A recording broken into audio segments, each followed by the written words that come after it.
We must work out our own salvation. January 24th.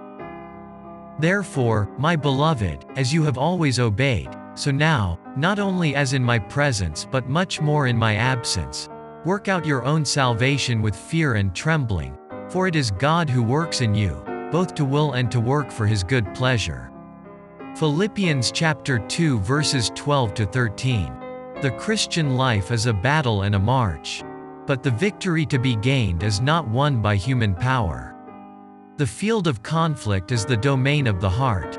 The battle which we must fight, the greatest battle that was ever fought by man, is the surrender of self to the will of God, the yielding of the heart to the sovereignty of love.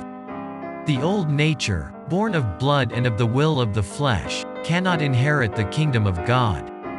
The hereditary tendencies, the former habits, must be given up.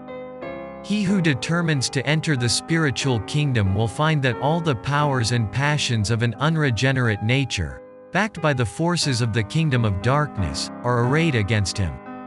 Selfishness and pride will make a stand against anything that would show them to be sinful. We cannot, of ourselves, conquer the evil desires and habits that strive for mastery. We cannot overcome the mighty foe who holds us in his thrall. God alone can give us victory. He desires us to have mastery over ourselves, our own will, and our ways.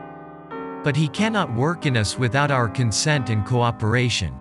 The divine Spirit works through the faculties and powers given to man.